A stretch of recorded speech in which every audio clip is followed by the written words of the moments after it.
Recently, I showed you one of the reasons that the articulating arm is my favorite camera accessory. Today, I'll show you how I made my favorite vlog style tripod. Once again, I started with my articulating arm. Next, I attached my favorite tripod handle. This one's from DJI. At the other end, I simply attached my camera. This now becomes a fully articulating, space-saving tripod. Sometimes I change the base to a super clamp and hang my camera better than any gorilla. Mr. Camera Junkie's tip of the day. What is up, everybody? Welcome to the live stream. My name is Lewis, also known as Mr. Camera Junkie, where I remind you to upgrade your skills before your gear. And very specifically before your gear, because today we're talking about the Mac M1 Mini and a couple of other upgrades that I've been able to put together with the help of you guys for the live stream. So welcome one and all.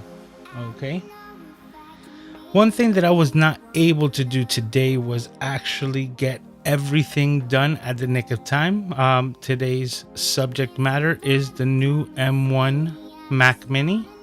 I had been waiting to get it, but with the help of your, contributions to the Buy Me a Coffee, as you can see here, and a bunch of different ways, I sold the lens and a couple of other things to put the funds together so that I could actually get the upgrades that I needed or that I wanted. The main one being the Mac M1 Mini. Now, today's live stream is brought to you by the M1 Mini. Hold on, let me take this one out here.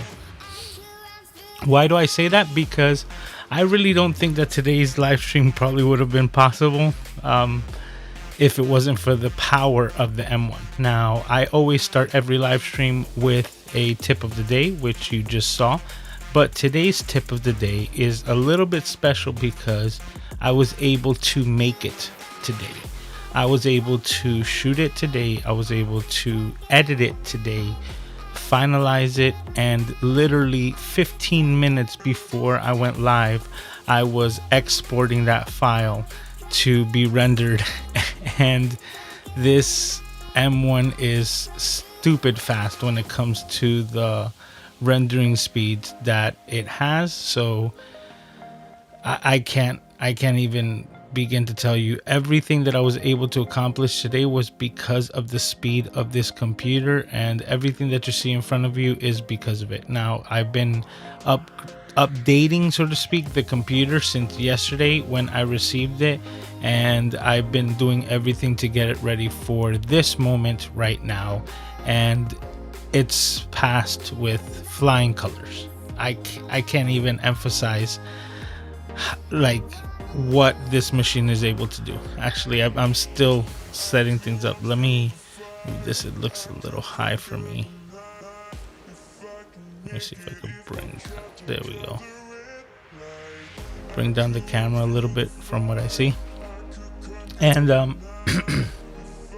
excuse me. So yeah, the power of the M1 Max is real, because I picked up a refurbished 8GB M1 Mac Mini, and I can't say you can't get more baseline than that, and it's working phenomenally.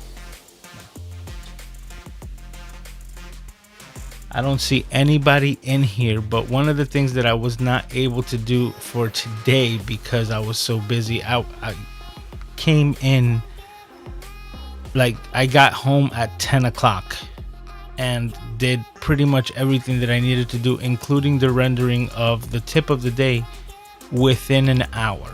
So I'm still in shock. One thing that I was not able to do within that hour was actually announce the broadcast, so I wasn't able to put it on Facebook and things like that. I didn't have enough time. So if you are watching and you have the ability to share this with somebody, I would appreciate it, just to get the word out. But I will continue. Oh, I see Raphael just stopped in. How you doing, Raphael? Thank you for stopping in.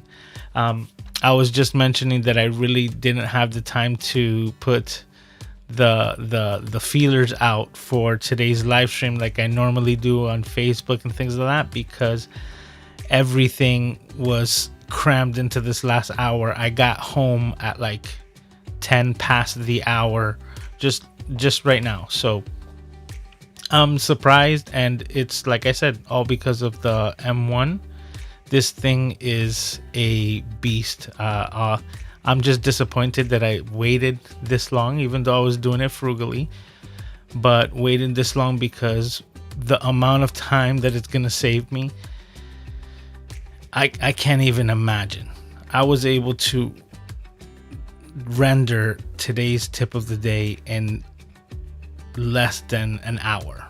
I'm able to edit without proxies. I'm doing so many things that I'm just like, yeah, throw the footage in there. So the fact that I was able to shoot a, you know, even if it's a 30-second clip, edit out,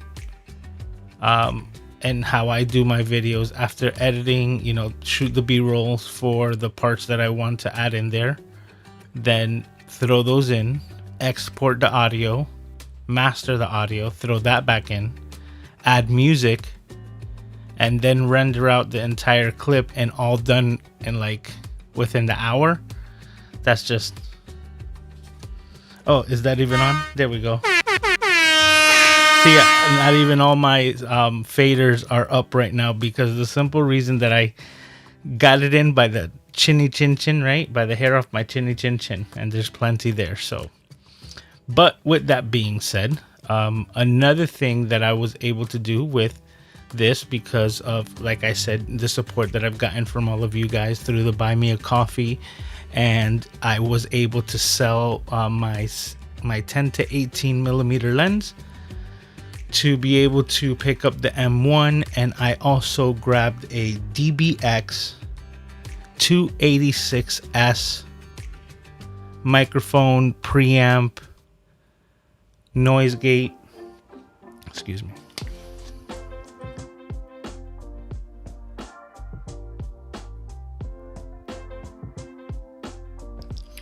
So yeah, it's a noise gate, it's a compressor, it's an, what else does it have? It has like a voice actualizer. It's got everything in one. And instead of having a bunch of daisy chained type of systems, and I was looking into it, I was able to find this DBX 286S in like new condition, box, papers. It even had the like, it had everything. It was like just barely used, and I picked it up on the used market for $100. And now it's giving me the confidence to do a lot more, especially with the live. And now I think I'm producing the best audio from what I was able to check. The M1 now allows me to have motion overlays, which I'm excited about, because they're just flickering little lights around the screen, and I was able to put that together, you know, in just today's time. So it's like going from a Corolla to a Ferrari, or like from a Corolla to a race car, because I'm able to do exactly the same things but get to those destinations so much faster. Okay, so I see Kali's here. How you doing, Kali? And Max, what's up, Max? Nice to have you on the stream, man. Hey, Max, I also have to tell you, you've been killing it, bro. Your videos are so polished. They're so nice. And I love what you've been doing. So keep up the great work, bro. You're an inspiration. You're killing it. I can't wait to see where you're going to be in 5 years from now. That's just, it's going to be amazing. All right, let me see. Let me put some of these. Let me see about that. You see, everything's a little off. I transferred everything to the M1. And let's see if we can lock that down there. He says, yo, Lewis, how's your son? My son's doing good. You know, right now he's spending the weekends with mom, which is what's allowing me to do all of these things. But I'm excited, going back to it, about today's subject. I'm I'm excited because I'm going to be able to produce a lot more content because there's no more limitation on editing or rendering. I'm mind blown. I am. I just pre-ordered the Atom X cast for the Ninja V with that over the Ecamm Mini Pro. So is that an adapter for the Ninja to work like a Ecamm, so to speak? Because that'll be interesting. I've been hearing a couple of things about that, but like I just mentioned, I've not had the time. I barely made it today, so it's just super interesting. Corolla to a Tesla Model 3. Yeah, that's a good way of putting it. Yeah, it's new age. It's Final Cut. Final Cut is running so phenomenally. Like it was already working so much better than Premiere, and that's why I was using Final Cut. I just can't take the grin off my face because I am in shock. You know, like yesterday it was just plug it in and let it do like the restore from my other machine so that I wouldn't skip a beat. And I've just been playing with it somewhat today, and it's just been amazing.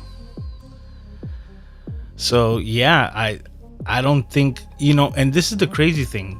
I was actually thinking that I needed to maybe pick up the Elgato Camlink 4K video capture card to get like a much better image. But I'm still using the Amazon $18 video capture card that's worked out well for me, and this thing is making the most out of that inexpensive piece of tech, and it's just amazing. Like right now, let's see, let's go to, this is my standard static overlay, and then I can go over here to my number 2 cam. I didn't even set it up that well. There we go. Bring that in, and then I'll just continue to speak as so and have these cameras switching. This is my normal setup, so to speak, and now I'm able to, like previously on my previous Mac, and I'm talking about the Mac that I was just using last week, was a 2012 i5 dual core processor with 16 gigs RAM and an SSD hard drive. I had to run everything in 1080, and I think the biggest like draw on it was using Ecamm. I wasn't able to record what I'm producing out locally, so I had to shut off the recording. And what I was trying to do with repurposing my live streams, I would have to actually wait for them to render completely on YouTube and then re-download them to then cut them up.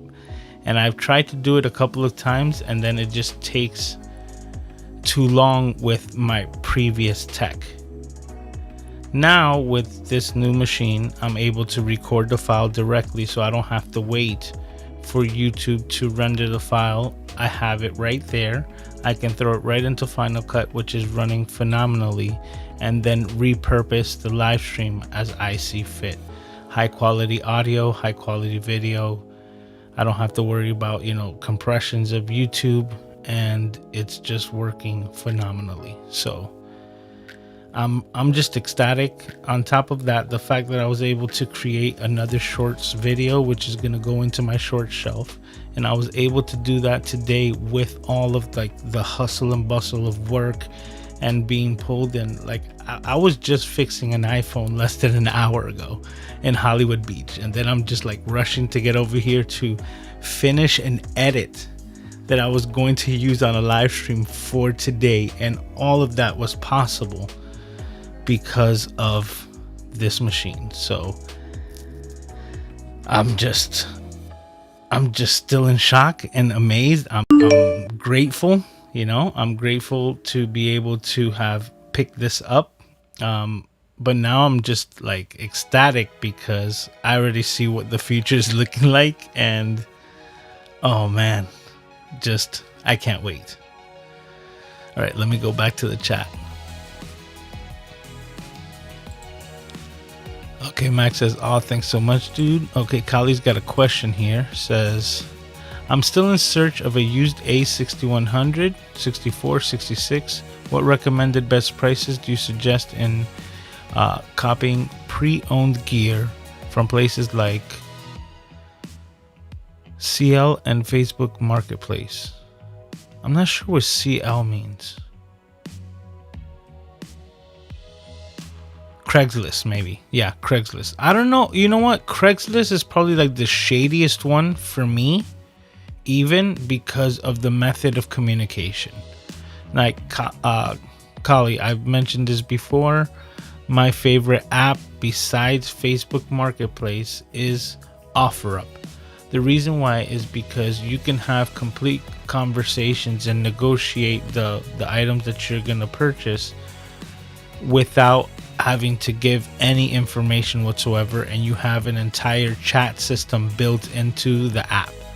Then on top of that, you know, they've expanded. They had a competition for a while, which was, I believe, called Let Go, and they had commercials like, you know, I believe all over the place, like people just saying like, oh, I want to let this go, and then somebody will show up to buy it. Now, Let Go was never near as good as OfferUp, to the point where even though they tried to compete, OfferUp just gobbled them up and eventually took them and just like consumed them completely. So anyone who had a Let Go account was kind of forced to start using OfferUp anyway.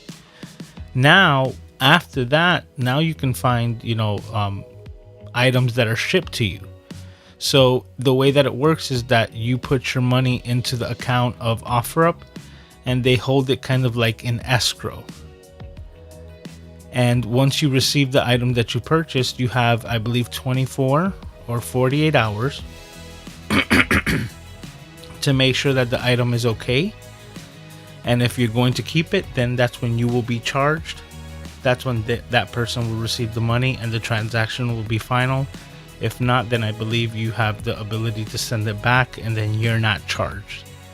This is all new through OfferUp, so I would recommend OfferUp above Craigslist.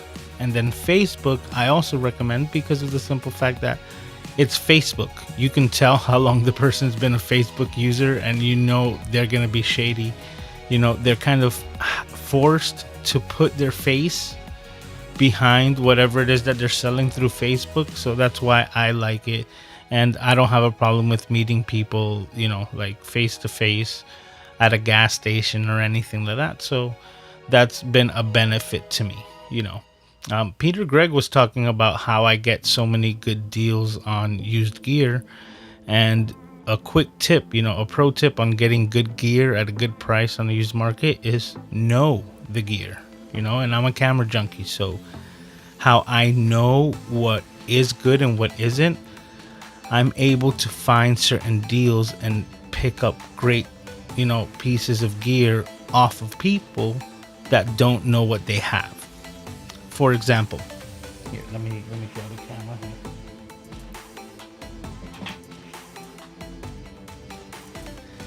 Sony Alpha cameras. It's what I use. Everyone's familiar. I'm just pulling out my NEX6 to show you the logo. Now the logo there is an A in what we learn to be cursive. So that A right there, this is what we're talking about. I see an A, but I can't tell you how many people see that and read the letters CX, like Charlie Xavier.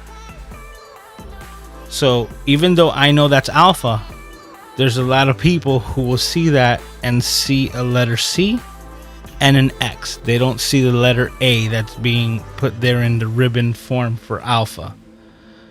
So on the used market, I have found great deals because people don't know how to name their listing and it sits there for 5 months as a Sony CX6000 camera, and nobody's looking for a Sony CX6000 because that's not a model number that exists. So it's almost like a YouTube video, you know, and having a bad thumbnail or a bad title. And if it's mistitled, it just falls through the algorithm of OfferUp. I've noticed this, so now I've even searched for CX Sony cameras, and I can't tell you the list that opens up there. So that's a pro tip. If you're looking for used Sony cameras, you could probably find a good one in your area like that. Now, since you mentioned that to me, Kali, before, last time that I checked around here, I only saw, I believe it was I think it was A6400, and they were asking about $800 for it. I didn't know what your budget was, and I was meaning to talk to you about it, so that if you can let me know what is your budget, then that's better to see what you could actually get and what you can find on the used market. Dr. Elo in the house. Yes, the attachment for the Ninja that makes it a 4-input HDMI live switcher. That is awesome. So if you're still here, Raphael, let me know. I'm guessing, right? If it's a Ninja, then you'll be able to record almost like the ISO Ecamm and just record directly to the SSD and still use the 4-camera switcher. That is gonna be awesome. Kevin Cox is in the house. What's up, man? How are you liking the new M1? I am absolutely loving it. I'm hitting the gas on it and it's not breaking a sweat. Excuse me. Yeah, it's not even breaking a sweat. So for those of you who know from before, I had 2 Mac Minis like glued together, so to speak, and I had them as a tower. I called it the Apple Cube. I had to take that apart because they were both the similar 2012 models. Now I have an Apple stack because I have the M1 underneath and I have a 2012 Mac Mini on top of it, and they sit underneath my laptop kind of like chassis. So now, even though I have those 2 sitting there, I have the ability to put my laptop on top of it and have all 3 of my Mac computers right there on my desk with the ability to connect to all the monitors. I'm absolutely loving my new setup, and that's basically what I have spent like yesterday besides working, is running all the cables, rewiring everything to get the new setup, to get everything the way that it should be, to, you know, get things as comfortable as possible. I had been doing myself a disservice. Raphael Ludwig had made fun of me, so to speak, because he saw a tweet that I had sent out, and he saw that I had like 3 or 4 mice on my desk, and he's like, it looks like you have a mouse infestation. And I'm like, he has no idea, because I had like 4 more on the side, and I'm like, yeah, because I also work with computers, so dealing with them all over, I have certain mice that are particular to a particular computer. I just ordered a mouse that connects to 3, maybe even 4 different computers. You know, I can connect to 3 Bluetooth and then 1, you know, hard connection. Perfect. That's exactly what I needed, because of the simple fact that I need to take control over the real estate. So with that being said, I'm getting a keyboard that's going to be doing the same thing. I have a Logitech one. It's very small, so the keys themselves are not my favorite, but it has the ability to connect to 3 different machines. I have it connected to both of my computers and my iPad. So whichever one that I want to utilize it with that keyboard, I just press the button and it links to it. This new mouse is the Logitech one. It's usually $100, but I found it on Amazon for $50, and I was just like, there's no way that I couldn't do it. Plus, it has this special scroll wheel, which is ideal for Final Cut editing. So I'm just setting myself up for success. But yes, I'm loving this, the new M1. I'm already committed. Like it, let's just put it this way. It has sold me so well already that I'm already like, yeah, now I just need to save up for the 16 gig one, and then I'll run both of those, because that's it. Yeah, I'm switching over to M1. I'm committed. It says, what features did you cop on your M1? Basic. I bought a refurbished one, and believe it or not, I got it for under $600. I think it was $589 with taxes and delivery, $630. So threw that on there, paid for it, got that out of the way, and now I'm gonna be looking into just editing so much faster and so much harder. It says, peace and blessings to the good people. What's okay? That was the same things. What features? What specs? Well, the specs are the M1 8 core, 4 of the like lower cores and like high efficiencies, then the 4 high performance, or 4 and 4. That's the 8, right? Yeah, get your numbers right, Lewis. All right, so 8 core M1, 4 high efficiency, 4 of the high performance cores. It's basic graphics, 8 gigabytes, 256 SSD, and that's why I already run like my SSDs off of. Let me see if I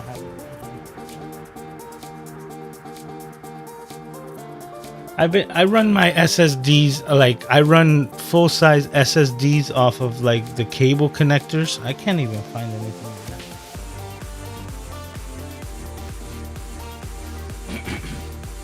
Yep. Well, I'm not even gonna look for it anymore. But so I didn't have to like just get everything. I just wanted to make it as smooth as just transition as possible. There was a couple of limitations to the M1 Mini, which not really limitations, just complications. Like my standard M1, I mean not my M1, my standard Mini had a microphone in and an audio out. This one has a combo jack, so I had to get the splitter so that I can now add the audio in from my analog setup and not have an issue with that, you know, pumping out to you guys. So that was one of the main things. And then everything that I have is USB-A, and I had no, you know, peripherals for USB-C, and that was like the next hurdle. So I just got an adapter USB-C. I think one of the ones that Doc recommended, that is just like high frequency. It's doing everything. It's not a dock, it's just a dongle, but it does give me the USBs that I need so that I can connect the iPad, I can connect the hard drives and not have an issue, and they're still running as standard. Oh, this is what I was trying to show you. No, it's connected, so I can't pull it up. Just leave that there. We'll continue.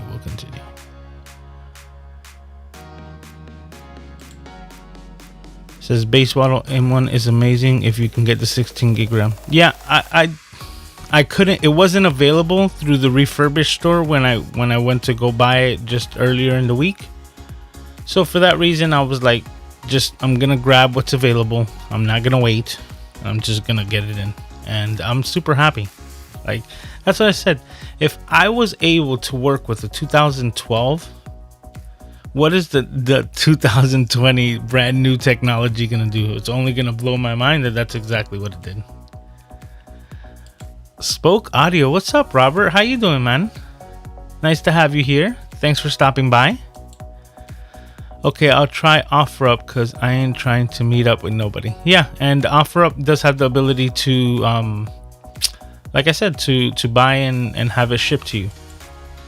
Tom Buck in the house. What's up, Tom? How you doing, sir? It says congrats on the new Mac. Thank you, man. I'm very happy. I'm happy that I pulled the trigger. No more waiting, and just excited. Man, I got a squad in here, man. Look, Tom Buck, Raphael Ludwig, and Heather Ramirez with an elbow cough. What's up? Look, just... Oh, this is so awesome. Thanks for stopping in, guys, man. It's so funny. I'm thinking, like, I wasn't able to put this on Facebook or anything like that today. Like, I don't know if anybody's going to show up, but I'm going to go with it. And look at this. I got a full house. Okay. Let me see what he says. A recorded program out only, but it's a touchscreen plus 4 physical buttons. That's dope. I'm gonna look into that, man. It says happy Saturday, Tom Buck. It says mouse infestation. Clever. Yeah, that was funny because that was Rafael. He'll let you know because yeah. So now I'm gonna have one mouse that's gonna control all 3, which is gonna be both of my Mac Minis and my iPad. I don't have to have a bunch of other stuff. It's gonna be Bluetooth. I'm excited about that. And it was $60. So this mouse that I have here is like a gamer's mouse. I think it goes for like $60 right now. You know, so as soon as I get that one, I'm gonna just pack that one up in its box, and then I'm gonna put it on OfferUp. Another thing that I tried, and it was a little seems interesting, is gear focus. Now, I believe it was the live stream that I was talking about new versus used, and that I was checking out different websites for camera gear in particular when it comes to the used market. And what I found is that website is pretty interesting. So right now I don't have anything listed on it, but what I was able to do was actually create what I just called the MrCameraJunkie store. So because I have a store that's like, I guess almost like an Etsy store, but specifically designed for camera gear, I'm always coming across gear that are good deals. You know, like I had mentioned to you before, the CX series of Sony, the hidden gem in the used world, the CX series. If I were able to find a good deal like that, what I'm thinking about doing is picking up that good deal, even if it's not for me, and then posting it on that Gear Focus website for my Camera Junkie crew, you know, for the people who are looking for a good deal. But I would have it there and then kind of be the middleman and kind of help you guys out by using my skills. But also, I think it's a good way to connect with you guys, and maybe that, you know, it was just a thought. Let me know what you guys think of maybe making it like a series on the channel as well, like my camera, like good deal for camera hunters or something like that, you know, like hunting for a good camera deal in South Florida, what I could actually find. Maybe put myself some limitations, give myself a budget and say I only have $150, you know, I need a photography camera, or I have $300 and I need a camera for video.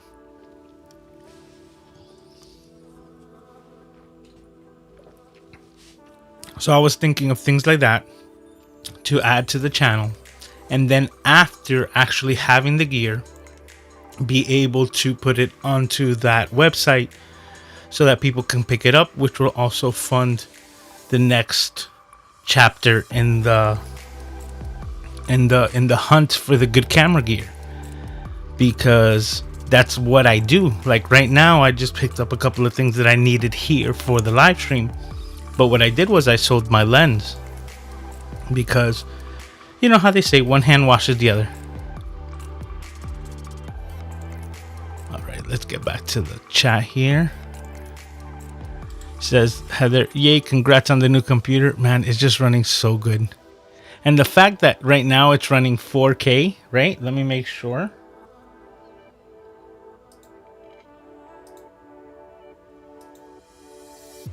Yes, we have 4K from what YouTube is telling me. So we're running a 4K signal out, and it's doing overlays. Here, let's see if we can get to the other one. This is the motion overlay with video. And this thing is not cracking a sweat. It's not doing anything. The other, man, and it's recording internally. So I'm just maximizing the most out of the investments like Ecamm, things like that. So this was just the logical step, and I'm just upset that I didn't do it sooner. But everything happens for a reason. Alright, so are Tom and Heather watching side by side? Who has the volume up? That's a good question. I'm in the kitchen with my laptop. He's on the couch on his iPad. That's so cool. Kippy's in the house. What's up, man? Says, about to make my own DIY mist filter this morning. Anything to save a few bucks. How are you doing your mist filter? Are you doing the hairspray? Or... yeah, I think hairspray is like the mist. Or like the extra extended pantyhose, I believe, also gives you like that mist type of effect. Okay. Says they watch on TV and comment on mobile. He's laughing at Heather. Says the Bucks. That's exactly what I'm doing. All right, we have Raymond in the house. Life is good, man. Life is good. I cannot complain. And even if I did, it wouldn't really be worth anything. But definitely, life is good. Look at this. We're just hanging out on a Saturday, man, having fun. If you guys have any questions, just please leave them in there, because I'm just having fun answering all of these. All right. If you can, the 16 is only making more future-proof. Exactly, because the one thing that I did see, which was a program that I was using that I just removed because I'm like, look, it could be a little low, but this machine is not having a problem with it, which is Clean My Mac. The Clean My Mac program has a little thing on the icon on the top, and if it starts getting too close to like the maximum usage of RAM, it'll actually like give you a little prompt. Now, the prompt wouldn't even be an issue if it wasn't for the fact that if I'm in Final Cut and I'm doing an edit and I'm pressing spacebar to like, you know, like press play and pause as I am scrolling through the timeline, and this thing pops up, it no longer allows me to pause the video. So it takes away the feature from my keyboard until I address that thing. And I was like, nah, can't have that. I can't have it. Like, I could understand. I'm gonna like squeeze the most that I can get out of this computer because I can't add RAM if I wanted to. But I digress. I'm like, I can't even have that because just the notification kills the fact that I can't no longer control what I was doing, and that I can't have that. I could be doing anything. I could be doing a live stream, and if I'm in the middle of switching a scene and this thing gives me a notification and then my keyboard is no longer like working, no, can't have that. So I just removed the program right away, and just one less program that is clogging up because it being on was probably the extra bit of RAM that it was using to make it go like, you know, like break the threshold, so to speak. So with that being said, I removed the program and it's been running flawless. I'm just so ecstatic. The fact that I don't have like a F-14 Tomcat taking off my desk while I'm using Ecamm on a live stream. The fact that I have a condenser microphone, and because of that fact, I'm able to tune in.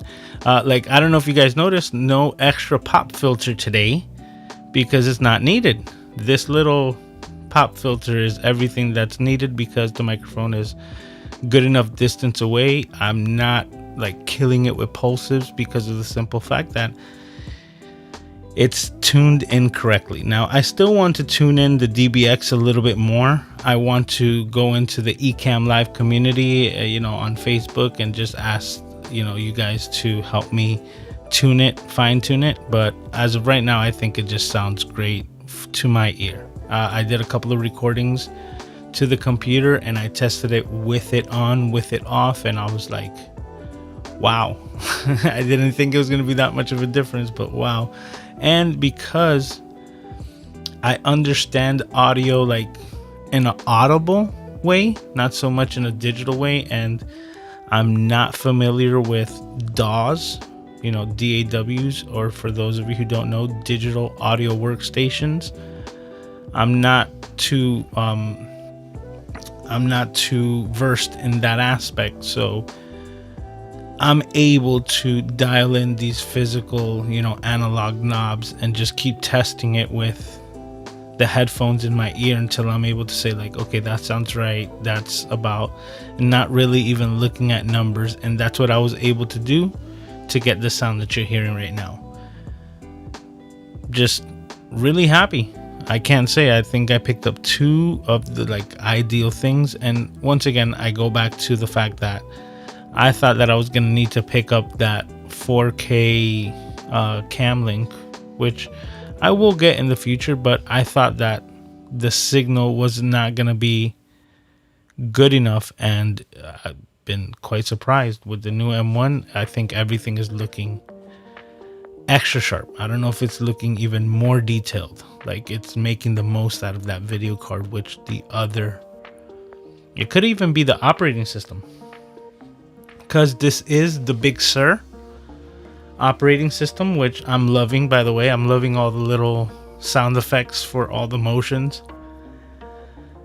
But yeah, that it could have been Catalina. Could have been Catalina, the other operating system that I was running that was giving me all the issues with it.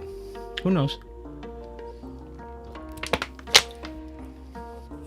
And another thing that I just found out, just became a part of the Ecamm group on Facebook to sell used gear. So, Kali, I don't know if you're in that group. If you're not, I'll send you the link because I'm new to it as well. I don't know the rules yet. But what I have planned, boom, is to sell this, because this is a perfectly good 2012 Mac Mini, and I think I'm gonna sell it for like a couple $100. I think that will help me on my, in my investments, and I think it'll definitely help somebody within the Ecamm community, because I vouch for this. You can use Ecamm. Now, are you going to get all the bells and whistles out of it? No.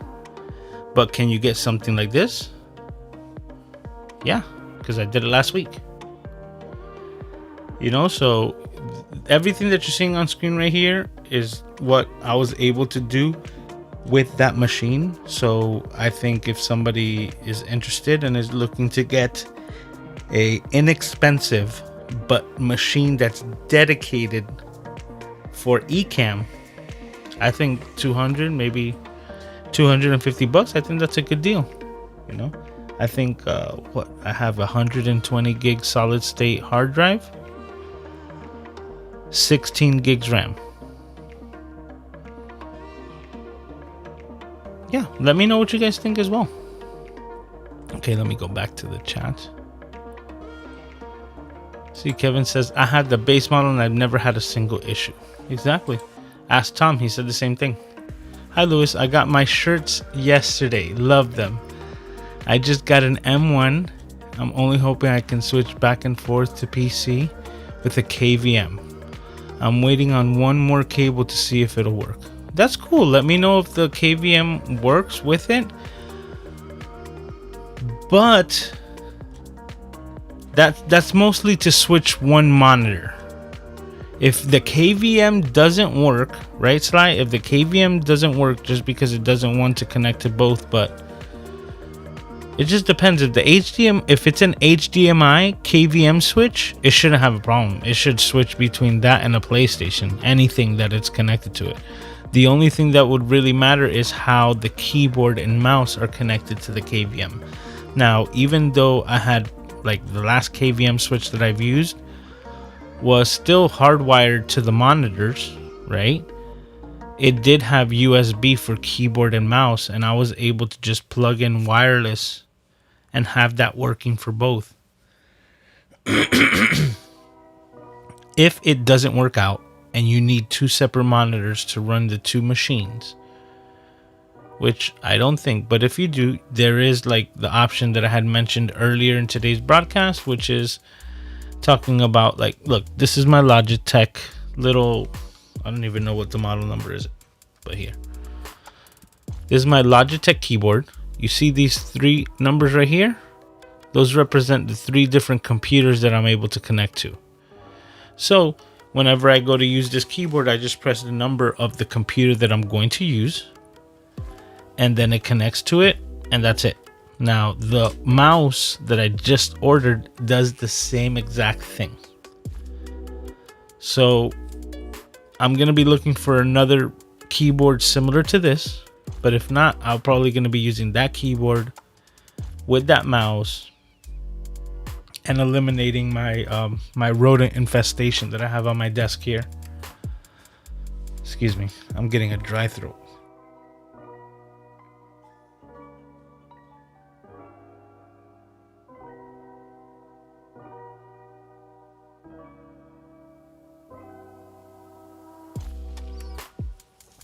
But yeah, Bluetooth keyboard that connects to multiple computers, mouse, Bluetooth that connects to multiple computers. So I'm just hoping to have one keyboard, one mouse for multiple computers.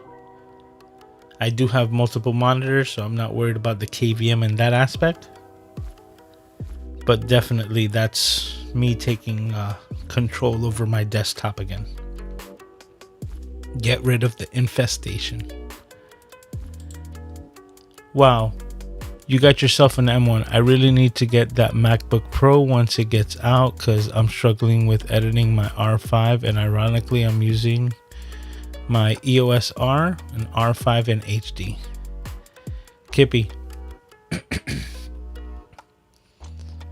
Doc Rock talks about this. I know you probably don't know Doc Rock, but he's part of the Ecamm community on Facebook. Also has a channel, just recently passed 10,000 subscribers, so big ups to Doc Rock. He's always talking about like what you're using it for. You wouldn't hesitate to buy a $600 lens if it was worth it for you in your photography business. The amount of time that you will save, with an M1 Mac Mini base model, not waiting for a Pro, not waiting for anything, what's available now, I think it's a steal. I think $600-700 for this machine is a steal, because I'm excited. Listen to what I'm telling you. I'm excited for my future edits, because I know that this thing is just gonna tear through them like without an issue. I was gonna make a video, right?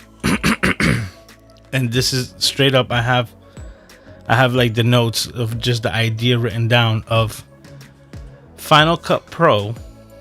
Is it worth it rendering versus like background rendering, or just not have it render within the program and just have it render out? And even though I was getting results on, you know, pre-rendered to post-rendered to export,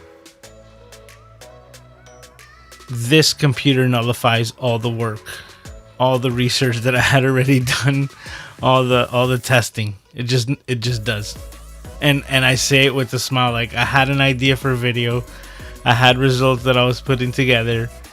It's all futile now, and it's okay, because this thing is gonna save me so much time that I'll come up with another video and render it in half the time, and that's it.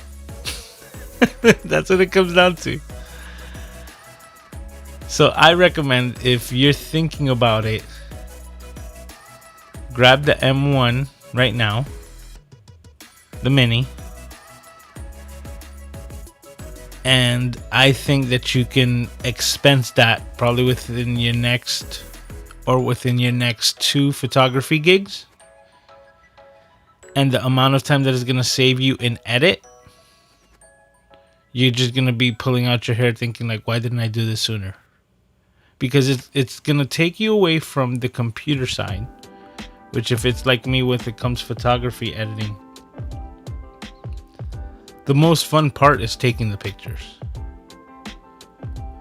So if you can maximize the fun part and spend less time behind the computer, it's only going to make everything better, and it's only going to allow you to make more money in your photography. More word of mouth, more happy clients, more photos to put on your Instagram, more information out there, just more. And like Raphael said, this is going from a Toyota Corolla to a Tesla Model 3, because it is something else.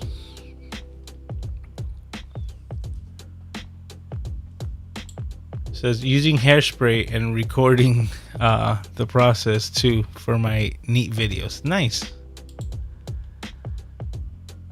It says, where do you plug in your card reader? Oh, the one that I got, like, that's the whole thing. The dongle that I got has a card reader. Let me see if I can show you something here. Okay, let's do this. You know, on the fly. Boom. Okay. Careful. Okay, let me see if I can do this. Okay. Oh, I covered the keyboard that I need to use. Good job, Lewis. Okay. I'm gonna switch to the second camera. All right. Now this is, as you can see, this is the cradle here that holds my laptop. Underneath it and within it, I have my, what I'm calling my Apple stack. At the bottom, I have the M1. Just above it, I have the 2012. And then right here, I have this QGM dongle. Card reader, USB to my hard drive. So this is the reader that I was trying to mention to you before. That's how I connect all of my SSDs, because I use full size or 2.5 hard disk drives as my SSDs, and I have plenty of them running around. And then this is one of the extra USBs that I have connected to my iPad, which iPad 1 and iPad 2 with the sound effects. There you go. Okay. That's my audio mixer. And that's my A6100. I can't squeeze the cables any further than that. Okay, let's go back to the main one. All right.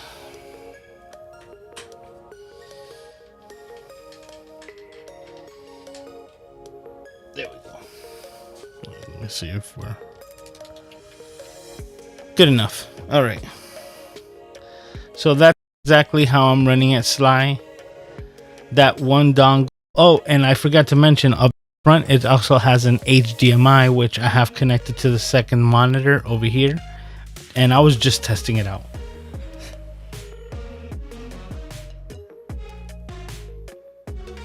I was just testing it out. See, hey, you know what? Let me see.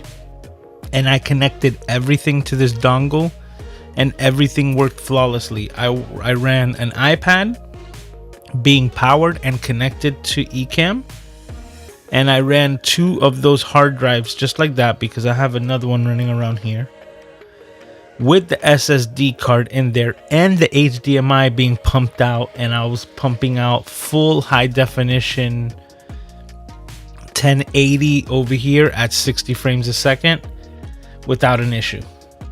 So it was just, I plugged everything to it at once and ran it off the mini, and it just flawless, just flawless. And then, even though it has like 1 controller, as you can see, I have both of the cameras plugged into the standard USB-A cable that came, or USB-A connector in the back of the M1. And those are running my video capture cards. 1 second, guys.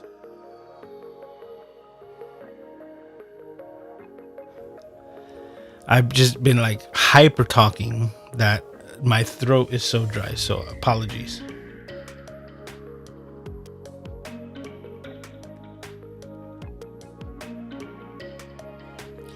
But yeah, I plugged everything to that dongle just to test it out, and I ran the Blackmagic speed test on the drives, like everything checked out. I have no complaints about this system. And the way that I have it set up right now is super convenient. It's actually taking up less space than the other 2 in the stacked form, because of the fact that now, instead of having my laptop tray in front of the Mac Mini and then having like my laptop kind of like right here where you would see my hand, it now sits behind there. And even though it's opened, it's a screen that sits in between my other 2 screens. It's just ideal what I was able to put together here, and all of this. Now over here to the side, I have my shelf where I have my microphone and my scissor arm here connected. That's on a separate table from my desk, so that I can touch things on my desk like so, and it's not going to reverberate through the arm and go through the microphone. It's completely separate. And on that side table here is where I have the DBX 286S. That was just another great find. You know, the 286S sells in Sweetwater website right now, audio website for microphones and everything, I think for $240. Excuse me.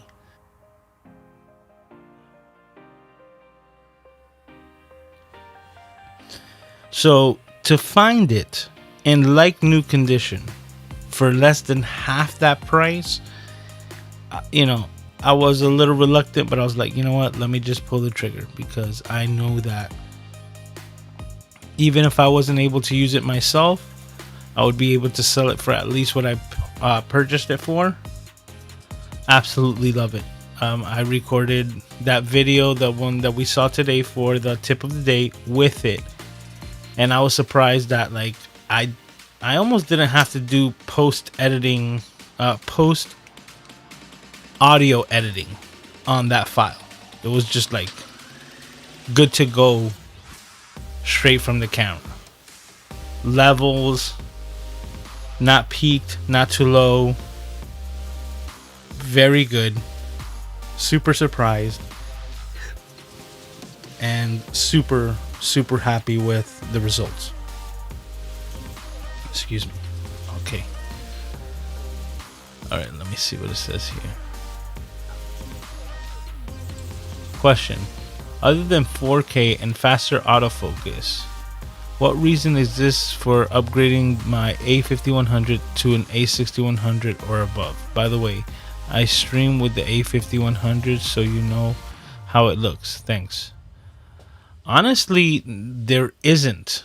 If you're literally just using it for streaming, there's not really a huge difference besides the color sides.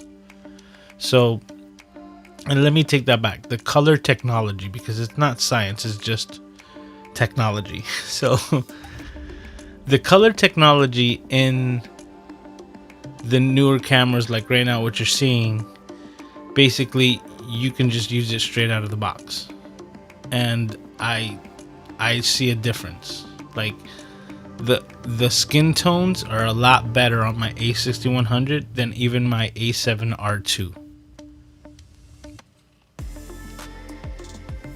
Actually, you know what? Let me see. I have a shot here. Let me check this out here. Boom, there we go. Okay, Dr. Elo, take a look. You really can't tell when I'm moving from back and forth, but when I have both cameras on at the same time and you're seeing both angles, that really goes to show you the difference in the skin tones.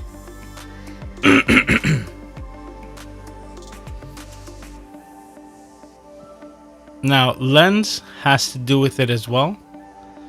It would be ideal if I had another Sigma 16 sitting right here, but just to give you, you know, like that could make a difference, but the biggest difference is the color technology that they have within the cameras. Now, that's not an issue because you're not switching cameras, and with Ecamm and all the other programs you can tweak the colors or even throw a LUT into it afterwards, so there's plenty of options. The autofocus that's so great with these cameras, also not really necessary when it comes to the live stream, for the reason that if you're just like how you have your camera, which you're just dead on, I would tell you to take everything away and just use center point focusing, so that it would just focus on the thing that's closest to the camera right up front. And that's it. So what other option? Not really much, and not for streaming. So, you know, and if you're using a Sigma 16mm lens, that's where I would tell you to spend your money. I would tell you to definitely upgrade your lens before your camera body and use it as much as you can. You know, for example, I'm not sure, I think you're familiar with Nick Nimmin, right? If you're not, check him out. He's hovering just shy of 800,000 subscribers. He's a YouTube help channel, so he'll help your channel to, you know, oh, I think you know Nick, you know David and all them, so yeah. And Nick uses the A6100, has 300 to 400 people in his live stream every Saturday morning. A5100. All the other sliding moving shots, he needs better autofocus, so he throws the A6400s, A6100s on all of those because they're dynamic shots. But for a standard, you know, talking head right above, hey, you don't even need face tracking. You just need center point where your face is gonna be. Sit down and talk to the camera. You'll be good. So I really don't see any big advantage, and that's why I tell everyone, upgrade your skills. Oh, talking about that slide, look.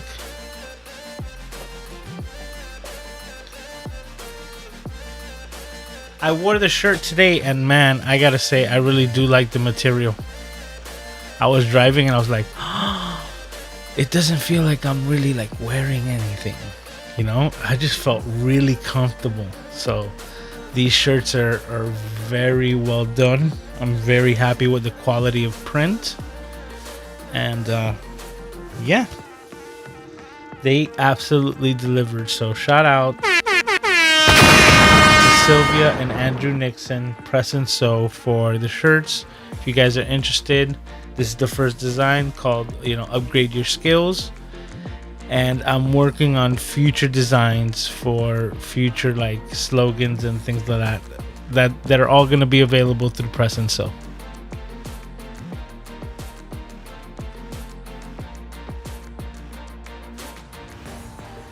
Timeless Truth says back in a bit. By the way, I'm still upscaling all my HD to 4K through because I used and I still find the HD upscale. Me too. Final Cut Pro does such an amazing job. You don't really have to do anything, but all of my B-roll, right? All of my detail, whenever I want to go into the detail of like showing a camera and being like, hey, this is the lens, all of that is shot in 4K. All of it. Over the head, everything, just the highest detail, so I could punch in, you know, do a Burns effect, do a bunch of different things. All of my talking head stuff, 1080. All the stuff that you see me, like, you don't need to see wrinkles in 4K. Nobody needs that.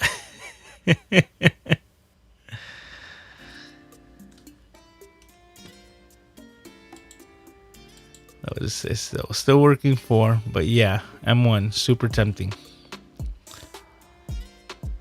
I can't tell you. I will say this again. I would recommend you pulling the trigger on the M1 right now for the best price that you can find it. You won't be disappointed. And the amount of work that you will produce from this moment on until the new model of whatever M1s come out with, the time that's gonna, because even if they announce something tomorrow, right, it's gonna be like 2 months before it actually hits the shelf, and nothing's gonna be announced tomorrow, just FYI. But if it were, the amount of work that you can get done with an M1 from today and in up to 2 months of time will pay for itself and then some. And that's what I'm looking to do. I'm looking to make this machine work for me and give me the ability to buy another one. Because if I'm gonna rely on something, you need to have a backup. And that's another thing that I wanted to mention. You know, those of you who are familiar with Doc Rock had heard him mention about the Ikigai. If you guys haven't heard of that, I would tell you to look it up. I'm looking into it myself, but Ikigai is basically like a diagram of how you would live your life, or what would be the best way or ideal, kind of like a feng shui but for your life. And even though I'm a passionate camera junkie, photographer, I think the world needs video editors more than photographers because of the way things are going. So it's something that I'm good at and I can get paid for. So I'm venturing into the video editing world to see if that can then supplement to allow me to create more content and be more on the platform for the channel. So it's like hand in hand, because as well as getting paid for something that I'm good at, I will then become even better at it for my own channel, which will then allow me to produce videos better and faster. And that's why all of this is like the accumulation of me grabbing the new machine and upgrading now my gear because my skills require it. Ooh, that sounds good. I like that. So yeah, so right now I'm basically in the process of upgrading my gear because my skills require it. I like that. That sounded good. Charles Richard in the house. What's up, man? Saying hello, MrCameraJunkie. You plug the dongle into the lightning port. Yes, into the Thunderbolt port. That's what it's called. It's a Thunderbolt 4. But this system that I got, the dongle, I think is still a Thunderbolt 3.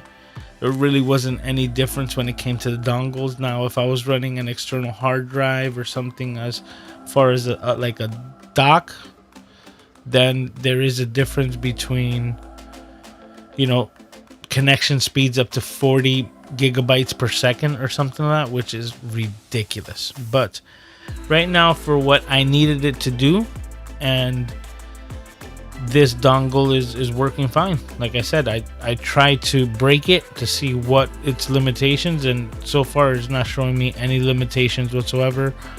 It could have everything plugged in, and everything is being communicated and spoken to through the lightning port.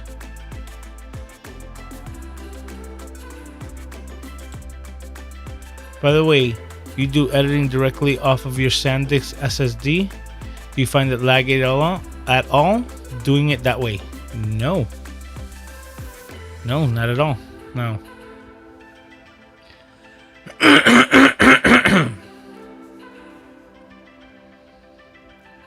Let me correct myself.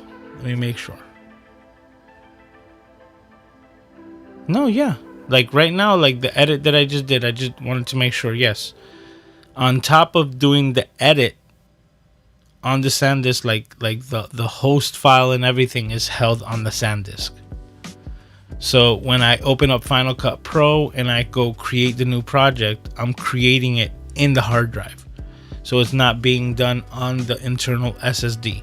And like I said, it's not laggy. It's working just fine. No, oh my God, how can I emphasize this? No proxies. I'm officially converted to team no proxies. Okay, I don't ever want to deal with a proxy file again, because for me to edit a video that had 4K in it, even B-roll, or even not 4K, I had to put it in proxy mode and then wait for all the video that I was rendering to be rendered in the proxy before I would have the ability to edit it. Because then, if not, whether it was on the standard native hard drive or on the external, it was just laggy. So I had to run the lower quality proxies just to get the edits done.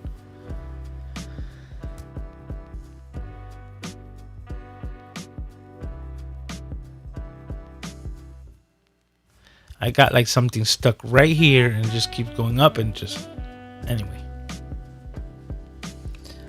But now with this, there is no need for proxies. I throw the card in there. I copy the files to the external SSD, and I just go to editing. So, for instance, I wanted to repurpose a live stream. I wanted to take a live stream that I created like this, cut out the section, you know, that I could have like preset, you know, like my bullet points, and then re-upload that as a second piece of content for a couple of reasons. To get the information that we're providing here on the live stream out to more people, and also hence kind of show people the amount of information and the conversations that we're having here on the live stream, so that they can maybe join us on the live stream as well. For me to do that, previously I had to do the live stream, wait for YouTube to render that live stream, then download that file from my own YouTube channel to my computer, then put it into Final Cut Pro, and have to wait for an hour or a 2-hour long live stream file to render proxies so that I can edit it. Because there was no way that I was going to take a 2-hour long file and just edit it. No, I had to get the proxies done. So I would set the proxies, go to bed, go to sleep, and that was it. It will be ready the next day. It was never nothing that can be done the same day. And today I made an entire 30-second, 40-second YouTube short / tip of the day video and rendered 2 videos, because I rendered the tip of the day video, and then I rendered that one with the overlays for the live stream, which is not vertical, but it takes the vertical video and makes it full screen with the text and everything, which is what you guys see at the beginning of the live streams. So I was able to create both of those videos and render them out today. That was never possible before. That's mostly why I had 2 computers, so that if I had something rendering over here, I can literally open up another project on the computer to the right. Excuse me. And just continue working and doing a completely different project on another computer. And then once that one needed to be like left alone to render, I would jump onto this one and see like, oh, where are you at now? Where is this located? So the constant back and forth, and now this thing has just got me mind blown because of the simple fact that I was able to do so much today. And today would have been one of those days that I haven't done it yet, but I could honestly tell you, well, it's a double-edged sword. Okay. Because today was tough as far as getting here and getting things on time. And the reason why the live stream almost didn't happen was because I was setting up this new Mac M1. Now, if the Mac M1 wasn't here and I didn't have to set it up, my previous computer would have been set up. And most likely I would have been able to just jump on here and go live the way that I had everything set up before. But the fact that I have been spending like pretty much all of yesterday and today setting all these things up with the computers, and now that it's set, you know, next week is going to be a lot easier to just turn on the cameras and go. But today it was really hard, and what made it possible was the speed of this computer, hands down. Yep. Let's see where we're at here. We're just past the hour.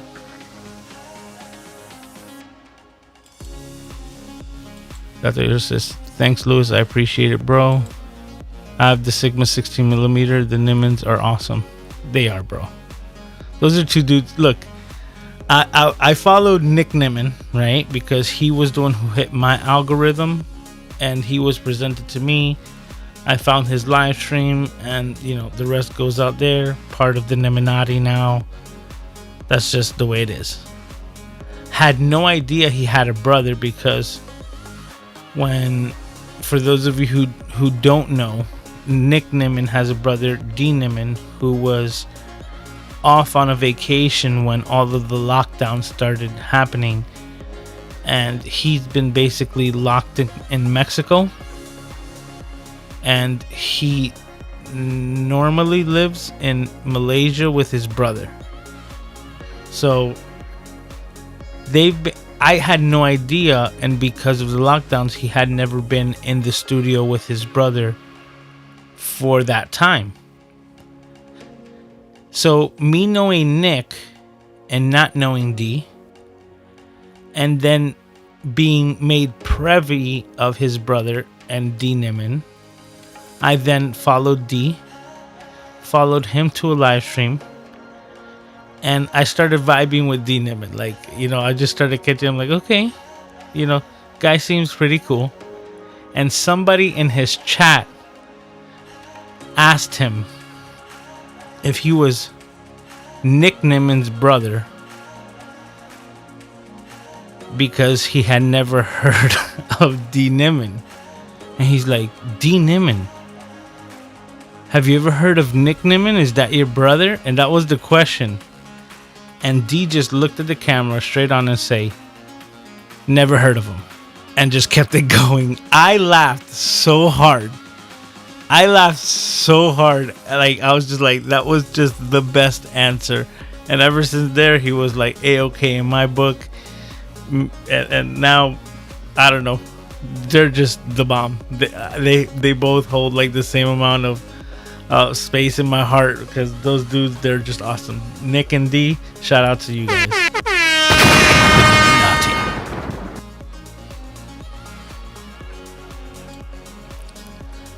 I love my MacBook Pro M1 running Mac OS and Windows 10 with Parallels. Oh, that's interesting. I was thinking about doing something like that. The only one that I would actually do it on is my MacBook Pro, just because it's mobile.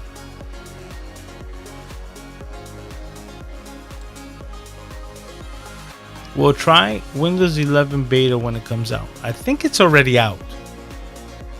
And I don't think the beta. I think 11 is out.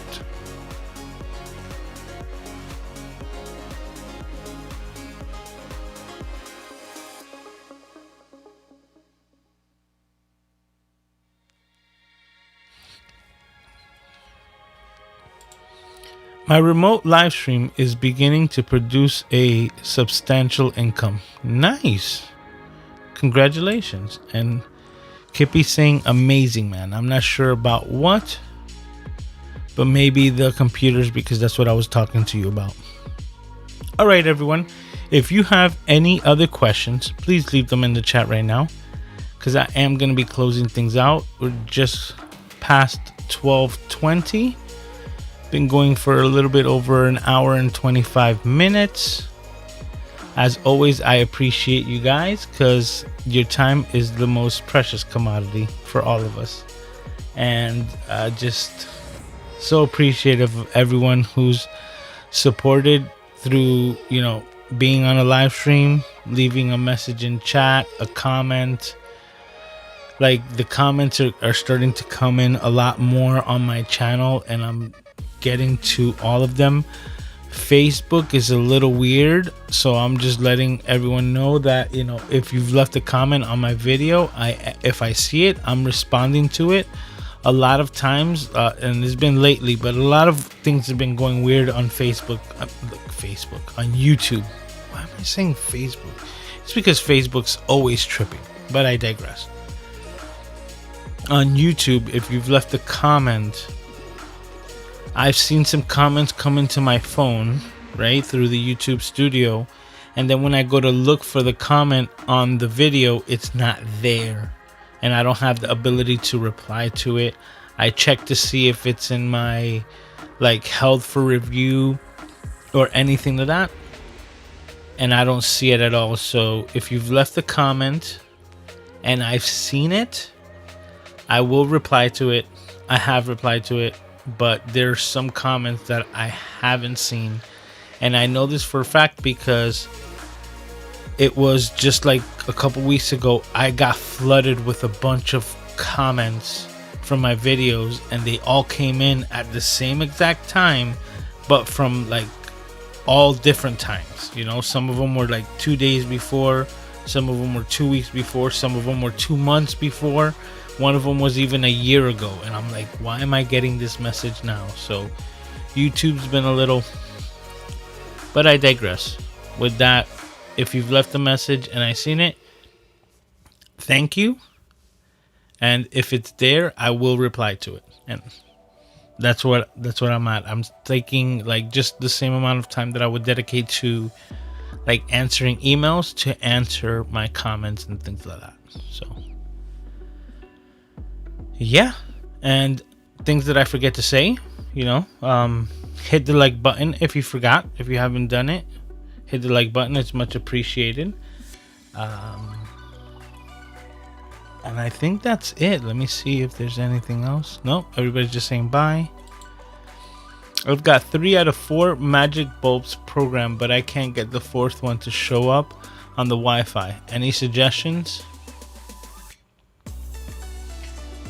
I can't remember it. That was me literally trying to remember. There was a way that they said to reset the bulb. Unplug it. Plug it in. Let it turn on.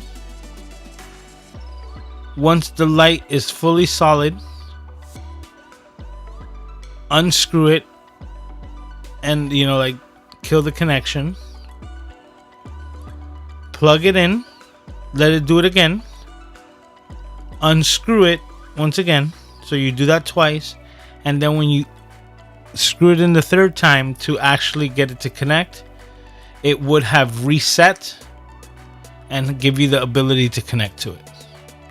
Let me know if that helps. If my memory serves me correctly, I believe that's the code for resetting the Wi-Fi bulbs, which is, you know, like the one in the back, like the blue one. See, if it's plugged in, when you first plug it in, I believe they turn green. Once it like turned green, that's when you would just like disconnect it, reconnect it again, let it turn green again, disconnect it, reconnect it again, and then see where you're at. It should be reset after like the 2 times of just powering it on and powering it off. And hopefully that helps. Okay, and with that being said, as always, guys, thank you very much. I appreciate you for hanging out here with me.